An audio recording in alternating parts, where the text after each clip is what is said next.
Things that destroy ईमान, specially youth के लिए 4 चीज़ें जो ईमान को खा जाती हैं दीमक की तरह। बैड कंपनी बहुत बहुत बुरी है। इब्ने कय्यम ने कहा कि बुरा दोस्त सांप से भी बदतर है, क्योंकि सांप के डसने से आप मर जाते हैं, लेकिन बुरे दोस्त की वजह से आपकी दुनिया और आखिरत दोनों डिस्ट्रॉयड। वो दुनिया में भी आपको जो है रोल के रख देगा, बुरी कंपनी की बात हो रही है, और आखिरत में तो गए, कब्र में भी गए। तो इसलिए बैड कंपनी ईमान को डिस्ट्रॉय करती है। अब देखें ना, हम लेक्चर्स अटेंड करते हैं, हम ईमान बनाकर निकले, लेकिन उस कंपनी में जाकर बैठ गए जो लड़कियों की बातें कर रहे हैं, गानों की बातें कर रहे हैं, तो गया ईमान। वहाँ नेटफ्लिक्स की बातें हो रही, सीरीज़ की बातें हो रही, तो दैट्स इट। और क्या फिर हमने अचीव किया? ज़ीरो पे आ गए, बैलेंस हो गया ना, इधर से अच्छा लिया उधर से बुरा लिया, ज़ीरो, बड़ा ही नहीं ईमान, कुछ भी नहीं हुआ। या फिर नीचे गया या नेगेटिव में गया, ऊपर तो जाएगा नहीं, सवाल ही नहीं पैदा होता। मूवीज़ एंड म्यूज़िक डेफिनेटली इतना बड़ा फितना ट्रिगर होता है मूवीज़ में।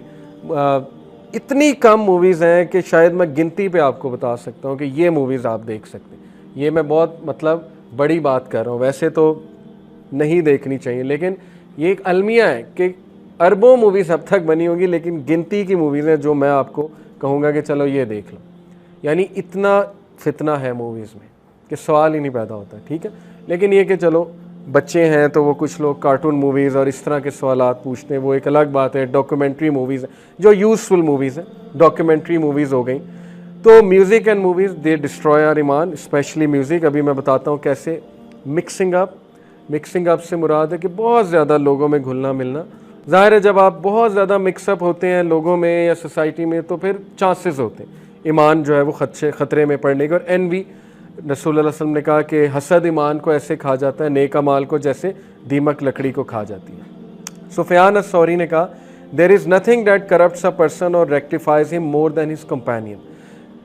इंसान के दोस्त के अलावा कोई ऐसा इंसान नहीं जो उसे डिस्ट्रॉय भी कर सके या रिफॉर्म भी कर सके। और ये मैंने अपनी आंखों से देखा है, लोगों की ज़िंदगियाँ बर्बाद हुई दोस्तों की वजह से, गलत दोस्तों की वजह से, जिन्होंने उन्हें गलत आदतें डाली, गलत काम करवाए, गलत मशवरे दिए, आज वो लोग सफ़र कर रहे हैं। और ऐसे भी लोग हैं जिन्होंने अच्छे दोस्त बनाए, उनमें बैठते थे, उनकी वजह से आज वो दीन पर हैं, या उनकी वजह से, उनकी इन्फ्लुएंस की वजह से आज वो बेहतर हैं। हमारे पास एक काउंसलिंग केस आया, आज से बहुत पहले की बात है, 2014 की बात है। MBBS की एक स्टूडेंट फीमेल, और बहुत पढ़ी लिखी, बहुत लायक बच्ची थी। तो उसने कहा कि मैं सप्ली आई है मेरी इस ईयर, और ना सिर्फ सप्ली आई है, गुनाहों में बहुत आगे बेचारी चली गई। तो स्टार्ट कहाँ से हुआ उसने हमें बताया। उसने कहा कि मेरी जो रूममेट है उसके बॉयफ्रेंड्स थे। अब वो रात को बातें करती थी बेचारी, जाहिर है, तो कभी मैं देखती थी, कभी इग्नोर कर देती थी। लेकिन ये कि आहिस्ता आहिस्ता इन्फ्लुएंस होता गया, जाहिर है जब बंदा देखता है इस तरह।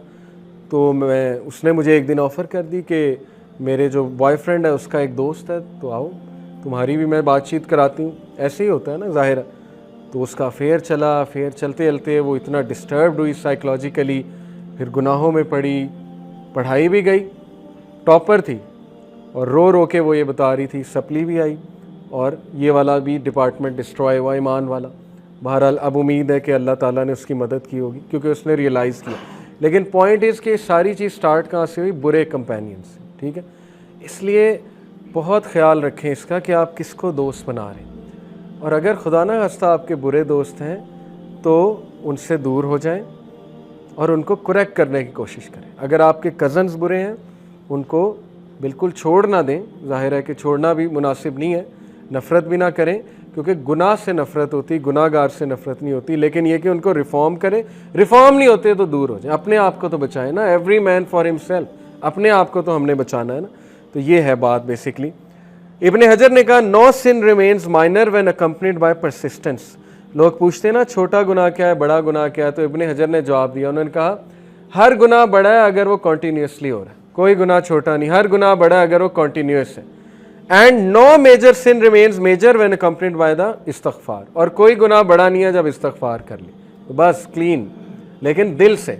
इस्तगफार की 3 कंडीशंस, तौबा की 3 कंडीशंस, के सही नीयत के साथ, ये नीयत करना कि मैं आइंदा नहीं करूँगा, और उसको ना करने की जुस्तजू और मैकेनिज़्म डिज़ाइन करना। ये तौबा की 3 कंडीशंस हैं। ये नहीं है कि तौबा कर लिया और अगले दिन प्लान है कि दोबारा करूँगा और फिर तौबा करूँगा, वो तौबा नहीं है। फिर देखें म्यूज़िक के अगर मैं बात करूँ, पहले भी मैंने बहुत डिटेल में बात की। इब्ने कय्यम ने कहा never do the love of song and the love of Quran will come together in a person's heart except that one expels the other. ये पक्की बात है, ये मेरा पर्सनल एक्सपीरियंस है। ओके, कुरान और मौसीकी एक दिल में नहीं रह सकते। और ये कुरान में अल्लाह ताला ने खुद कहा सूरह अहज़ाब में, मा जअलल्लाहु लिरजुलिन मिन क़ल्बैनि फ़ी जौफ़िही, अल्लाह has not made for any man 2 hearts within his. 2 दिल नहीं है। ऐसा नहीं हो सकता कि इंसान लिबरल भी है और दीनदार भी है, ऐसा नहीं हो सकता। तो मौसीकी की जहाँ तक बात है, एक बहुत लंबी चौड़ी डिस्कशन है, इस पर कभी लंबा लेक्चर करेंगे। लेकिन मान लो, चलो for the sake of argument मान लो जी कि मौसीकी में क्या मसला है, मान लो जी गांधी साहब का व्यू मान लो for the sake of argument, although I disagree and I consider music हराम क्लियरली, लेकिन चलो मान लो नहीं है। आज का म्यूज़िक जो है वो क्या है, 99.9% फिल्थ है।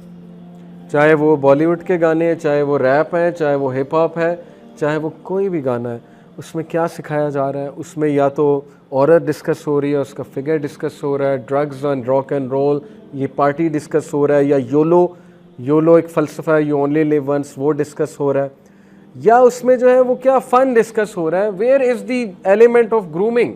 कुछ भी नहीं है।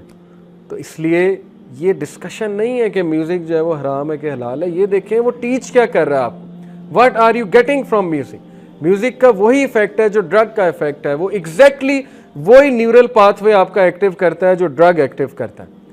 और ये आप तजर्बा आप लोगों ने किया होगा कि आप जब बहुत हाई म्यूज़िक जो है वो डोप देता है, डोपामीन जो है वो आपको हाई करती है, एड्रेनालिन रश होती है, उसके बाद वो ऐसा ठप होता है बंदा कि आपकी सोच है, उसके बाद फिर सुनता है वो, फिर चाहिए उसे। Compare it with Quran. आप कुरान की तिलावत ऊंची आवाज़ में 8D रेसिटेशन, मैंने एक बार पहले भी कहा था, 7D 8D रेसिटेशन अपनी गाड़ी में लगाएं, अपने कमरे में लगाएं, वो सुने और उसको फील करें, उसको अंदर जाने दें, उसको जज्ब होने दें, और उसके बाद नोट करें कि म्यूज़िक के बाद का इफ़ेक्ट और इसके बाद का इफ़ेक्ट क्या है। म्यूज़िक जो है आपको बेचैन करता है, ये मज़ा देता है, इसमें कोई डाउट नहीं है। तो साइकोलॉजी का इनकार हो जाएगा अगर मैं कहूँ मज़ा नहीं देता। मज़ा तो फिर जिना भी देता है। मज़े की बात नहीं हो रही यहाँ पे, मज़ा जो है हराम में बहुत है। वो तो अल्लाह के नबी ने कहा है कि हराम जो है, ज़ाहिर है शैतान जो है वो मज़ा तो फिर दिलाता है। तो मज़ा कोई दलील नहीं है कि मुझे मज़ा बहुत आ रहा है, मज़ा फिर जिना में भी है। इसलिए मज़ा वो देगा, डोपामीन आपको देगा, फिर ऐसा गिराएगा आपको ऊपर से कि शटर हो जाता है इंसान। इसलिए कंपेयर करें, ये आप खुद करके देखें, अवॉइड इट। म्यूज़िक को जितना अवॉइड कर सकते हैं करें, ये मेरी पर्सनल राय है। बाकी ये कि सारे डिस्कशंस मौजूद हैं यूट्यूब पे, आप खुद सुन सकते हैं, ठीक है ना। तो मैं अगर लिरिक्स की बात करूं तो वो मैं आपको प्रूव कर सकता हूं, 99 आउट ऑफ 100 गाने जो है वो गैर शरई हैं अगर शरीयत की जो है वो रूह से देखा जाए।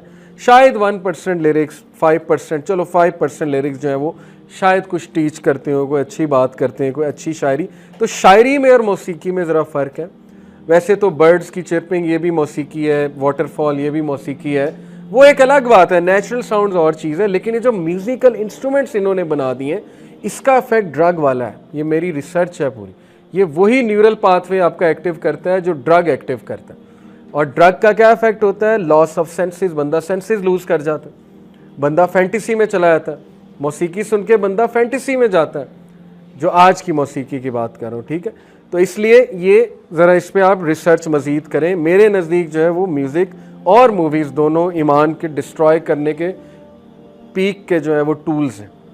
Because when you listen to music और you watch a movie, specially आजकल जो मूवीज़ बन रही हैं, अच्छा खासा आपका ईमान डैमेज होने का जो है वो चांस